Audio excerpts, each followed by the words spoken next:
Hey, that was on too. The thing about secrets is, they never stay buried. You can tend to them for a lifetime, water them with silence, and fence them in with isolation. But they possess a will of their own.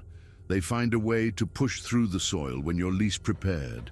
And in the autumn of 1987, 23 years of careful protection unraveled in a matter of days. Everything I thought I understood about the creature living on our land, everything I thought I knew about my own life, turned out to be built on foundations I never knew existed. My name is Elias Thorne, and I was 49 years old when the truth finally caught up to us.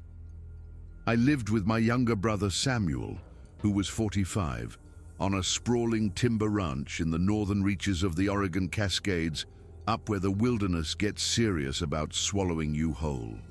Our property covered just over 600 acres of mixed terrain, rolling pastures for the few cattle we kept, dense stands of old-growth Douglas fir and western hemlock, and rocky outcroppings that gave way to a network of lava tubes and caves we'd been exploring since we were boys.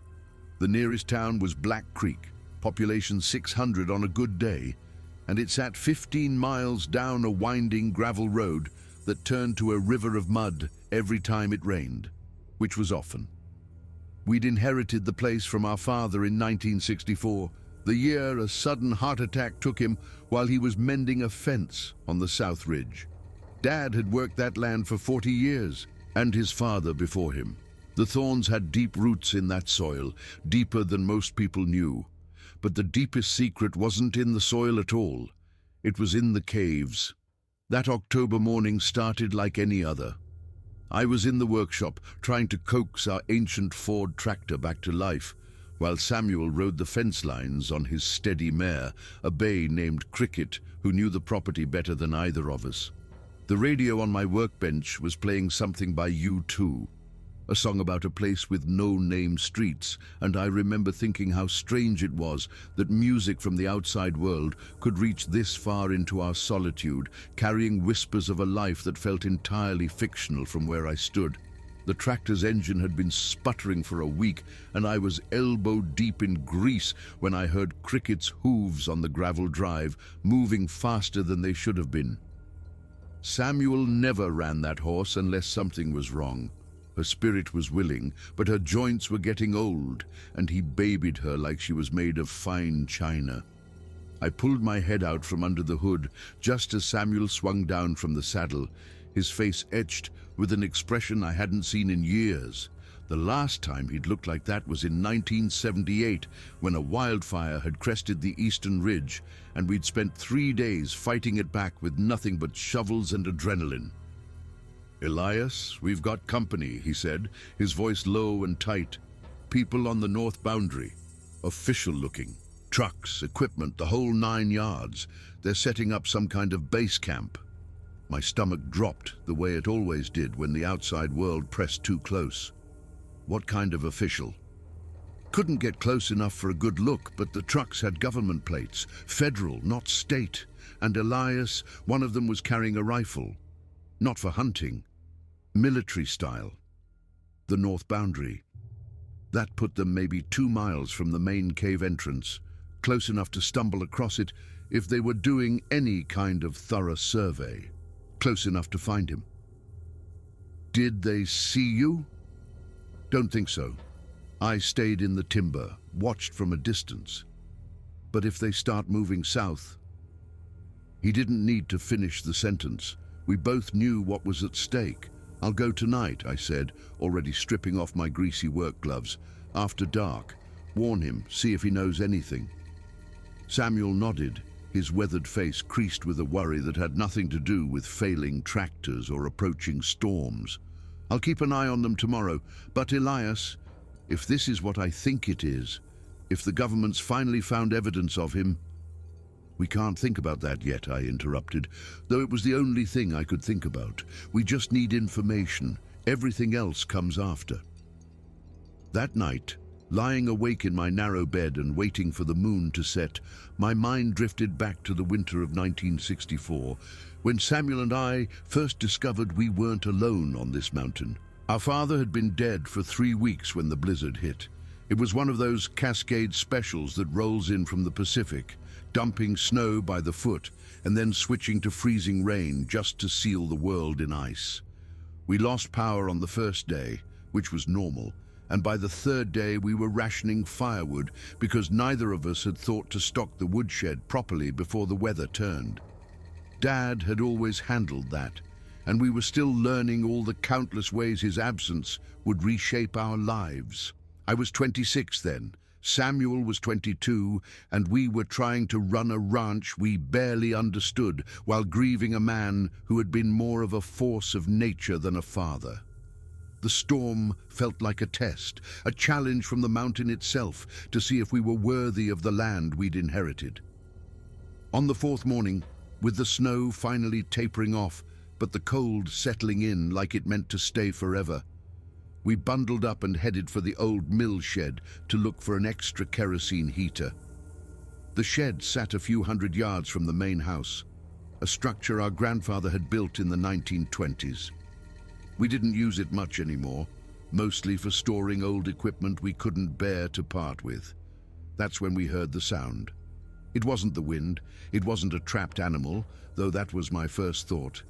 It was something between a moan and a cry, a sound of pure, bottomless exhaustion and fear that seemed to come from inside the shed itself. "Probably a deer," Samuel said, though his voice lacked conviction. "Got trapped inside looking for shelter."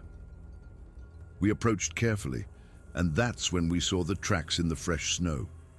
Footprints clearly bipedal, easily twice the size of my own, and sunk deep enough to suggest something incredibly heavy. They came from the deep forest to the northwest and led directly to the shed door, which hung slightly ajar. "That's not a deer," I said, stating the obvious. Samuel, always the braver of us, stepped forward and pushed the door wider. The hinges screamed in protest.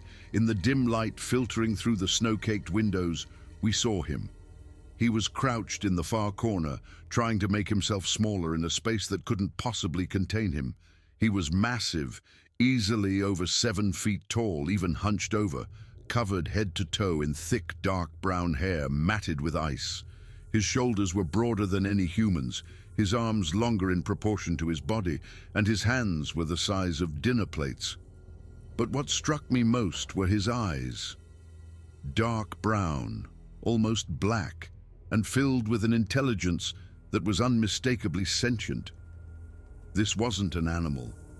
This was a person, a being with thoughts and fears, who understood he was in terrible danger. He was shivering violently, his whole body shaking with a tremor that went beyond cold and into something more serious. I'd seen hypothermia before. This creature, whatever he was dying. Samuel breathed a curse, and the creature made a low warning sound, defensive but weak. He was too exhausted to fight. "Easy," I said, using the same calm tone I'd use with a frightened horse. "We're not going to hurt you." "Elias," Samuel said quietly, "he's freezing to death." I was looking. Despite his massive size and thick hair, the creature was in crisis. The storm had been too much for him. Our shed had saved his life, but barely. "We need to get him warm," I said. "I'll get the kerosene heater from the barn. You stay here, try to get a fire going in that old wood stove." I ran through the snow faster than I'd run in years, my lungs burning, my mind racing with implications I couldn't process. Bigfoot, Sasquatch, the creature from the stories, from the blurry photographs. He was real, and he was dying in our shed. I grabbed the heater, an armful of old horse blankets, a thermos of hot coffee, and whatever food I could carry. When I got back, Samuel had managed to get the wood stove lit, and the creature was watching the flames with something that looked like hope. We worked in silence for hours, feeding the fire, bringing more blankets, offering water and food. He watched our every move, but he didn't try to flee or attack. He seemed to understand that we were helping. By late afternoon, his shivering had stopped. He was still weak, but he was no longer in immediate danger. "We should let him rest," I said to Samuel. As we moved toward the door, the creature made a sound that stopped us. It was clearly intentional, communication. We turned. He was sitting up more fully, looking at us with those intelligent eyes. He touched his chest with one massive hand and made a sound. It took me a moment to pass it. "Silas." Samuel and I looked at each other, shocked. "He's telling us his name," Samuel whispered. I touched my own chest. "Elias," I said, then pointed at my brother. "Samuel." The creature, Silas, looked at each of us. His face showed something that looked almost like relief, as if the burden of being unknown had been lifted. "We'll be back tomorrow," I said. "Rest." He made a sound of acknowledgement, and by the time we closed the shed door, he was curling up beneath the blankets. Walking back to the house, we didn't speak. There was too much to process. But I knew we'd made a choice. We'd chosen to help, to protect. That choice would define the next 23 years. Standing in the workshop in October 1987, that memory was as clear as yesterday. The years between had been filled with countless small moments of trust, of bringing food and supplies to his cave, of learning his ways and teaching him some of ours. He'd moved from the shed to the cave system within a week of his recovery, and we'd been visiting him regularly ever since. But now, with federal agents on our property, I wondered if everything we'd built was about to collapse. I waited until after midnight before making the trek to the caves. I carried a flashlight, a backpack with supplies, and our father's old rifle. Not for Silas, never for him, but for the cougars that roamed our territory. The path was one I could walk in my sleep. The cave entrance was hidden behind a rock fall covered in moss, invisible unless you knew where to look. I flashed my light 3 times, our signal, and waited. Soon, Silas emerged from the darkness. He'd aged, as we all had. More gray in his hair, and he moved with a little less fluidity. But he was still the most impressive physical presence I'd ever encountered. "Silas," I said quietly, "we have a problem." He tilted his head, a gesture of concern. Over 2 decades, we'd developed a system of communication. He understood a lot of English, and he taught us some of his own sounds and gestures. I pulled out a small notebook and sketched stick figures representing men and trucks. Silas watched, and his posture changed immediately. His shoulders tensed, but it wasn't fear I saw. It was something that looked like dread, like resignation. "Silas, do you know why they might be here?" I asked. He made a low, urgent sound and gestured for me to follow him deeper into the cave. This was unusual. The deeper caves were his private space. I followed him through a narrow passage into a larger chamber I'd never seen. My flashlight beam swept across the walls, and I stopped breathing. The walls were covered in markings, deliberate symbols and drawings. Some looked ancient. Others were newer, clearly made by Silas. The drawings showed figures. Some were his kind, large and hairy. Others were human. But what made my blood run cold were the third type of figures. They looked like his kind, but were different, more aggressive, carrying what looked like crude weapons. And in several drawings, these aggressive figures were shown hunting and attacking others like Silas. "What is this?" I managed to ask. Silas pointed at the aggressive figures, then made a series of harsh, guttural sounds I'd never heard. Then he pointed at himself and made the gesture for hiding. "You've been hiding from them," I said, the pieces clicking into place. "Not from humans, from others like you." Silas nodded emphatically. Then he did something that shook me to my core. He pointed at a new drawing he'd made, showing men with equipment and vehicles, and beside them he'd drawn the aggressive figures together. "Are you saying those federal agents are working with these others?" Another nod, more urgent this time. He moved to another section of the wall where he'd drawn a crude map of the region. Most areas were marked with X's. Only a few remained unmarked, and one of them was roughly where our ranch sat. "They're looking for you specifically," I said, the terrible understanding flooding through me. "They've been hunting you for a long time." Silas touched the wall gently, over an ancient carving of several figures grouped together. Then he made a sweeping gesture across his throat. Death, his family. These aggressive creatures had killed his family, and he'd been running ever since. We'd thought we were protecting him from curiosity seekers and trophy hunters. We'd had no idea he was a refugee, hiding from something far more dangerous. "How many of them are there?" I asked. "These aggressive ones?" Silas held up his hands multiple times. "A population, not just a few individuals. And they work with humans? Why?" He pointed to drawings that showed exchanges, the aggressive figures giving something to humans, receiving something in return. One drawing showed a captured creature like Silas being handed over to humans. "They're trading," I said, sickened. "They help humans find your kind, and in return they get..." "What? Territory? Protection?" Silas made a sound of affirmation, then he pointed back toward the cave entrance, toward the federal camp. They were close, and when they found this place, he didn't need to finish. He'd done this before, many times. "I need to go back," I said. "Talk to Samuel. We'll figure something out, Silas. We won't let them take you."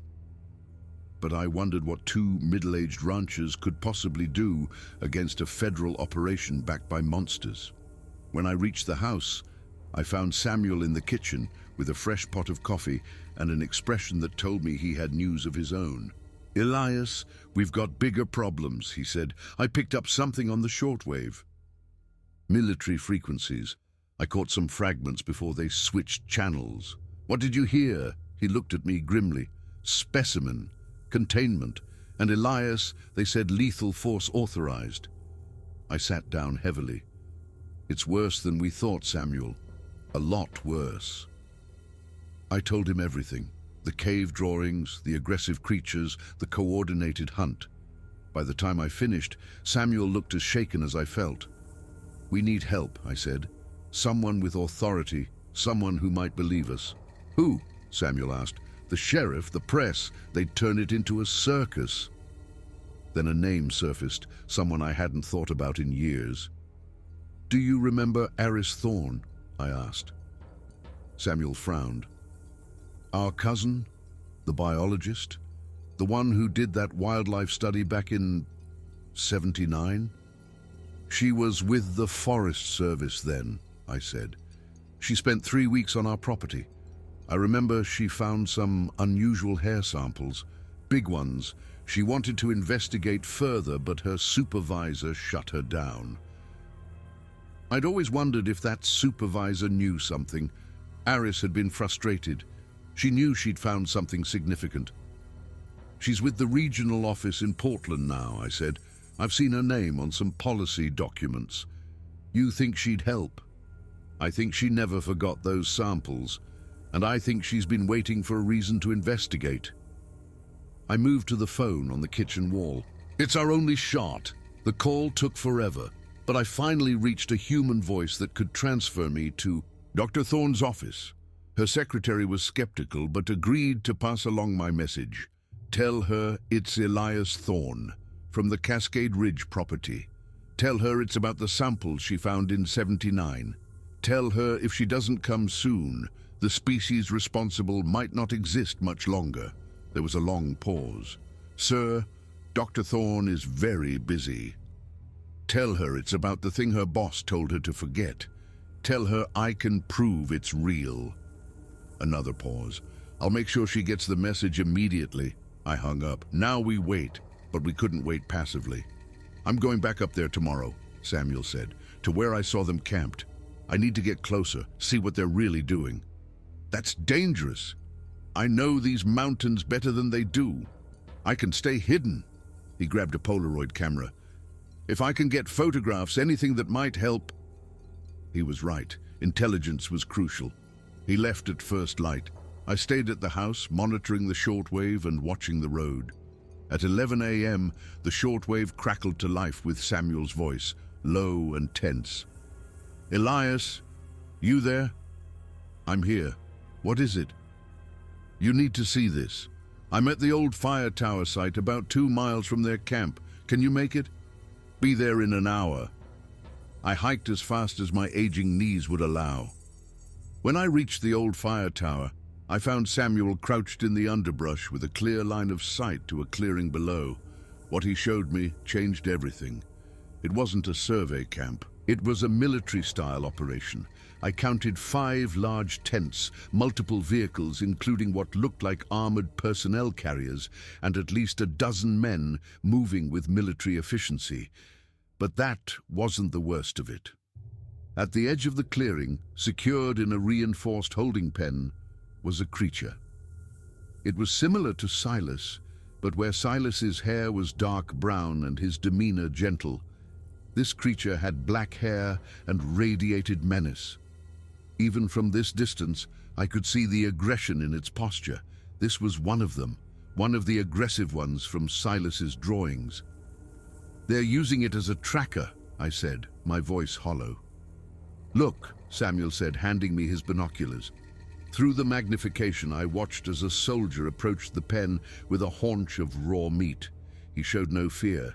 He pushed the meat through a slot, and the creature snatched it. Then the man spoke, and the creature responded with deliberate sounds. They were conversing. "That thing isn't a captive," I said. "It's a partner." I watched as another man brought fabric samples to the pen. The creature sniffed them, then made a series of gestures that the men seemed to understand. Silas's scent. They were going to use this creature to hunt him. Samuel had already taken several Polaroid photographs. "We need to get back," I said. "Warn Silas." We were halfway down the ridge when the helicopter appeared, its searchlight sweeping the forest. They were expanding their search. "Get down!" Samuel hissed. We pressed ourselves into the ground as it passed overhead. We made it back to the ranch to find something waiting for us that made my blood run cold. Fresh tire tracks in our driveway. On our front porch, stuck in the doorframe, was a business card. Major Grant, Department of Interior Special Operations. On the back was a simple message: "Cooperation is expected. Interference will be prosecuted." "They know," Samuel said. "They know we're here." And then, as if on cue, the sound of an engine came from the access road. A vehicle approaching. We moved into concealed positions, ready for the worst. But the vehicle that emerged was a Forest Service truck, and the woman who climbed out looked like she'd been driving all night. Aris Thorne had aged, but so had we all. She was in her mid-40s now, her eyes sharp and alert, despite her exhaustion. "Cousin Elias," she said, walking toward us, "your message was compelling." "Aris, thank you for coming.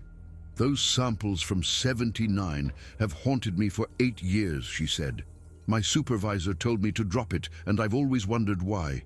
Your message suggested you have answers." "I have more than answers," I said. "I have proof. But Aris, before I show you anything, I need to know, what are you willing to risk?"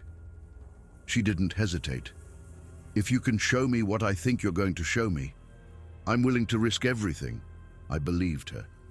"Then come inside." Over the next 2 hours, we showed Aris everything. The Polaroids, my sketches of the cave drawings, the entire story going back to 1964. Her scientific training warred with her visible excitement. "You've had contact with one for 23 years, she said finally, her voice a whisper. "A living, sentient being, and you've been protecting it." "Protecting him," I corrected. "His name is Silas." Aris studied the sketches. "And these others, the aggressive ones. You're saying they're the same species but behaviorally distinct, and they've formed an alliance with elements of the US government?" "That's what it looks like," Samuel said. She stood abruptly, pacing. "If this is true, it's the biggest cover-up in modern history. An unknown hominid species, and the government is participating in..." "What?" Genocide? We don't know, I said, but they're hunting. Aris stopped pacing. I need to see him. Silas, I need to document this properly. If I can file a formal report, claim discovery of an unclassified species, they'll bury it, I said, like they buried your evidence in '79. Maybe, but it creates a paper trail, official documentation. If something happens to Silas after that, it becomes a legal issue. She was right. Secrecy had kept Silas safe, but it wasn't going to work anymore. We'll take you to him tonight, I said. That evening, as we waited for darkness, the shortwave came to life with encrypted traffic. We caught enough fragments to understand the hunt was accelerating, grid search expanding south. Tracking team reporting strong signal. Expect contact within 48 hours. 48 hours. That's all we had. We left for the caves at midnight. I gave the signal at the entrance. Silas, it's Elias. I have someone with me, a friend who wants to help. Please trust me. The silence stretched. Then Silas emerged slowly into our flashlight beams. Aris made a small sound, half gasp and half prayer. It's real, she breathed. Silas studied this new human with wariness. Silas, I said, this is Dr. Thorne. She's a scientist who wants to protect you. For a long moment, Silas didn't move.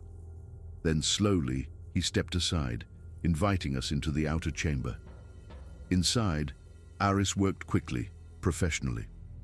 She photographed Silas, collected hair samples he offered, and documented the cave drawings. When she was done, she turned to face him. I understand you've been hunted, she said. I'm going to do everything in my power to protect you. Silas looked at her, then made a soft sound that sounded like gratitude. We were packing up when we heard the helicopters. 2 of them this time, their searchlights sweeping the forest closer than ever. We moved as quickly as stealth allowed, the helicopters passing overhead twice. By the time we reached the house, Aris's face was set with determination. I need to get this report filed immediately, she said. She spent the next hour on the phone. When she finally hung up, her expression was grim. I've filed formal notification of species discovery with 3 different agencies. It's in the system. They can't pretend it doesn't exist. Will it stop them? Samuel asked. Probably not, but it creates complications. The phone rang. I answered it cautiously. Mr. Thorne. The voice was clipped, professional. This is Major Grant. I believe you've been interfering with a matter of national security. I put the phone on speaker. Major, I recognize your name. Then you know this is serious. I've been informed that a Forest Service researcher has filed discovery claims based on evidence from your property. This is a federal matter that supersedes normal wildlife regulations. Aris leaned toward the phone. Major, this is Dr. Aris Thorne. I filed those claims based on legitimate scientific evidence. Dr. Thorne, Grant's voice cooled. I'm aware. I'm also aware you've had questions since 1979, questions your supervisors wisely told you to drop. Let me explain something. The creature you're protecting is not what you think it is. My grip tightened on the phone. What does that mean? I mean, your friend Silas isn't an innocent victim. It's a predator, a killer, and you've been sheltering it for over 2 decades. The words hit like a physical blow. That's not possible, I said. No? Then explain the bodies we found in those caves. Human remains from at least 5 individuals, some decades old, hikers, campers, who wandered too far and never came back. All with injuries consistent with an attack by something large and powerful. The creature you're protecting isn't a victim, Grant continued. It's a serial killer. The aggressive population you think is hunting it. They're actually trying to police their own kind, helping us track down predators like Silas before they harm more humans. He mentioned a group of college students who disappeared in November 1964, right when we'd found Silas. The creature needed somewhere to hide, Grant said, and you gave it sanctuary. You've been accessories to murder for 2 decades, gentlemen. Aris stepped forward. Major, if you have evidence of this, we need to see it. I'd be happy to share it, but first, you need to stand down, stop interfering, or you'll be charged as accessories after the fact to multiple homicides. The line went dead. We stood in silence, the weight of Grant's accusations pressing down on us. It's not true, I said finally. It can't be. Elias, Samuel's voice was careful, we need to consider... No, I cut him off. 23 years, Samuel. If Silas was a killer, we would have known. Aris was looking at the Polaroids. He's right about one thing, she said slowly. The timing of Silas's arrival does match several disappearances, but we need to verify. We need to go back to that cave, the one with the drawings. Look more carefully. I didn't want to, but she was right. We couldn't defend Silas if we didn't know the truth. Tonight, I said. We go back tonight, and whatever we find, we deal with it. The hike to the caves felt different, threatening. Silas wasn't at the entrance when we arrived. We called out, but there was no response. We entered without him, moving deeper into the cave system than we'd gone before, into passages I'd never explored. And then we found it. Not bodies, something else entirely. The chamber was arranged like a shrine. Personal items were laid out in groups, backpacks, clothing, small objects, each collection separated from the others, with carved wooden figures placed beside them. This isn't a trophy room, Aris said, her voice hushed. This is a memorial. I could see it now. The items were preserved, protected, and beside each collection, scratched into the cave wall, were names, phonetic approximations. Jenny, Michael, Rebecca. He didn't kill them, I said, understanding flooding through me. He found them. People who died in the wilderness, exposure, accidents. He found their bodies and brought their belongings here. He was trying to honor them. This is mourning behavior, Aris said, photographing everything. Grief expressed through preservation. These are not the actions of a predator. A sound from behind us made us spin around. Silas stood in the entrance, his massive form backlit. He looked at us, at the memorials, and made a mournful, grieving sound, as if we'd intruded on something private. Silas, I said gently, these people, you found them after they died. He nodded slowly, then moved to one of the older displays. He touched the items, then made gestures I could interpret. Cold, storm, found too late, couldn't save. He'd been trying to help them, and the memorial was evidence of his failures, his grief over those he couldn't rescue. Grant lied, Samuel said, or he interpreted the evidence to fit his narrative. As we prepared to leave, the sound of helicopters filled the air, closer than ever. They've found the cave system, I said. We're out of time. We scrambled through the passages, Silas leading us through routes I'd never known. We emerged into the forest 1/2 mile from the main entrance, just as searchlights began sweeping the mountainside. Through the trees, I could see figures moving toward the caves, armed soldiers, and among them, a shape that was not human. They'd brought their tracker. We ran. Silas led us through impossible terrain. Behind us, I could hear the pursuit, voices calling coordinates, and beneath it all, the hunting call of the aggressive creature, a howl that chilled my blood. Aris stumbled, and I caught her. "How long can we keep this up?" she gasped. Silas made a decision. He stopped at the edge of a ravine, looked at us, and gestured urgently. "Go! Hide!" He would draw them away. "No," I said. "We're not leaving you." He made the mournful sound again, then touched my shoulder. That gesture we'd shared for 23 years, and turned away, crashing through the underbrush with deliberate noise. "He's giving us a chance," Aris said quietly, "to get the evidence out, to tell the truth." She held up her camera. "Let's go," I said. "Let's make his sacrifice count." We made it back to the ranch by dawn, exhausted but alive. Aris immediately went to work, preparing her documentation. I'm sending copies to every news outlet I can think of, she said, and a formal complaint against the Department of Interior. The phone rang. It was Grant. Mr. Thorne, your friend led us on quite a chase, very impressive. Where is he? I demanded. He's contained, for now. But here's the thing. When we cornered him, he didn't fight.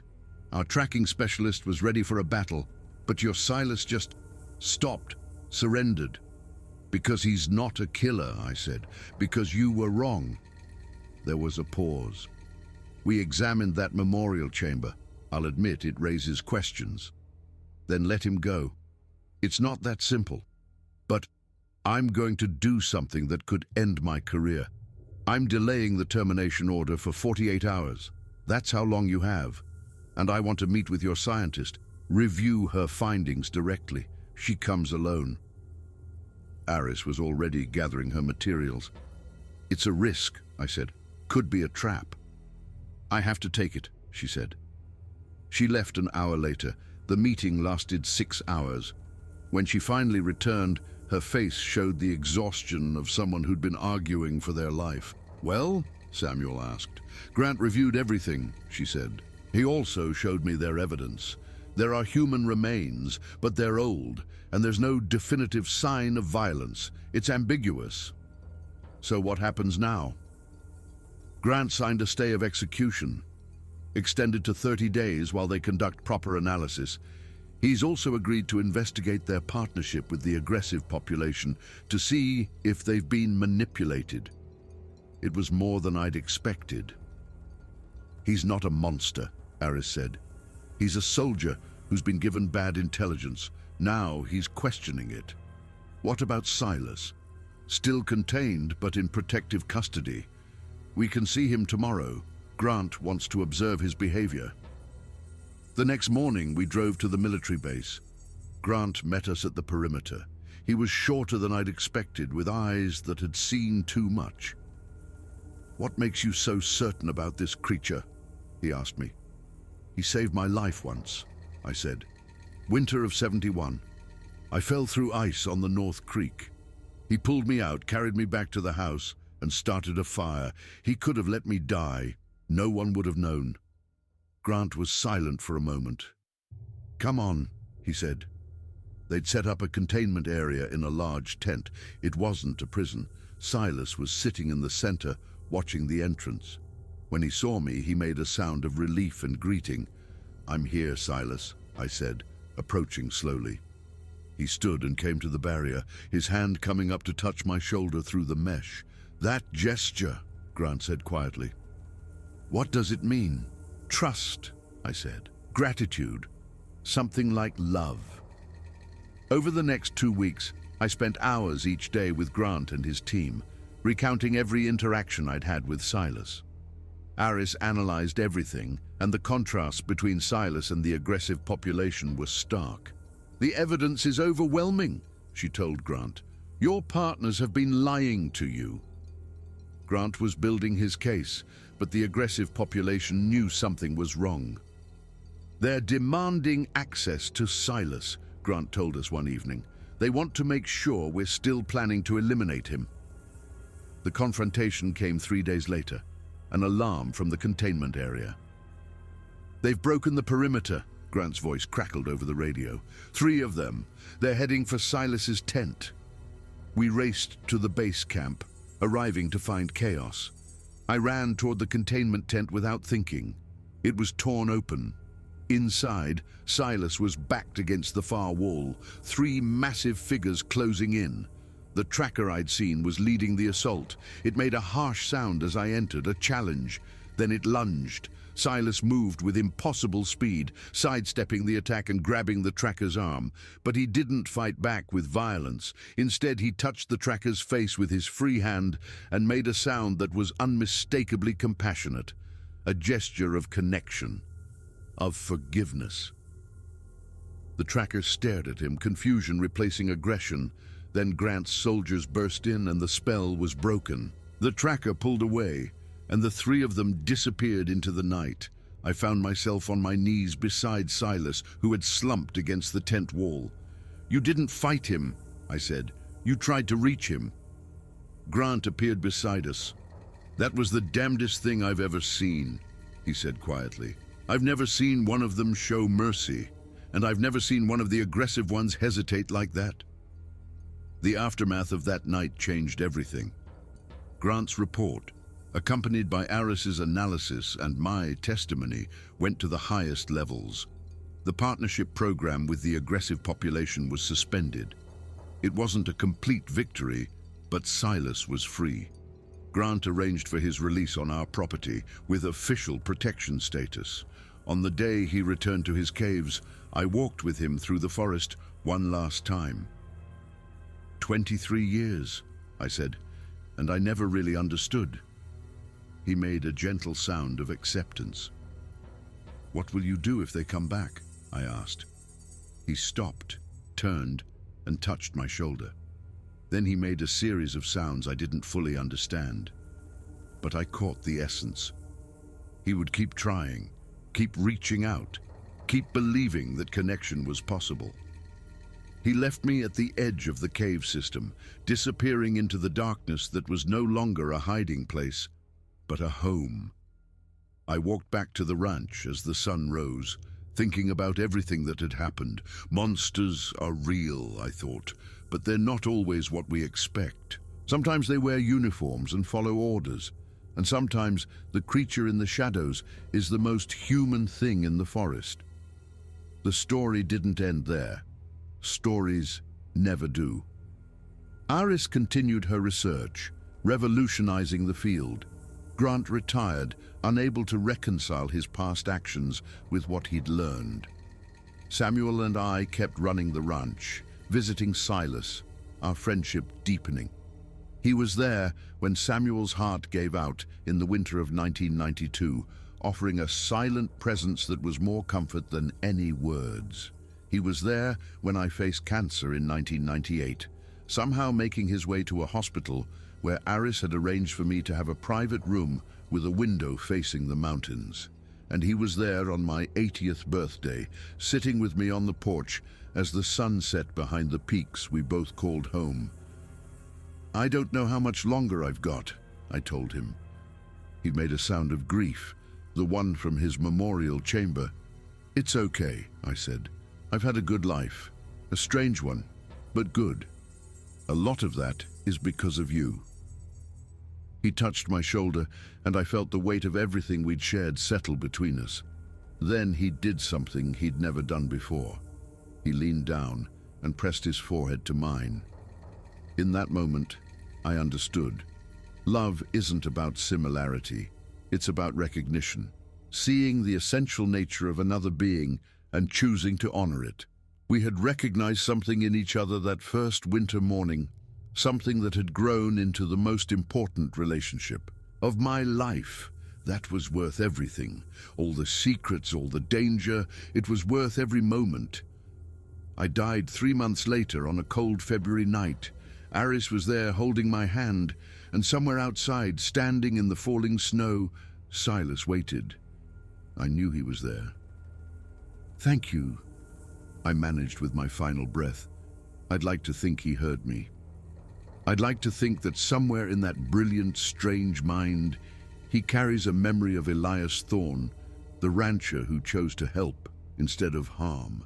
And I'd like to think that when he adds my name to his memorial chamber, scratching it into the stone, he knows that I'm grateful. Grateful for the trust, grateful for the connection, grateful for the chance to know that monsters aren't always what they seem. Sometimes, if you're very lucky, they become the best friends you'll ever have. The snow kept falling, blanketing the mountains in white silence. In the caves above the ranch, Silas sat in his memorial chamber and made a sound that echoed off the ancient walls. It was grief and love and farewell, all wrapped in a single note. And somewhere, beyond the boundaries of the world I'd known, I heard it, and I answered.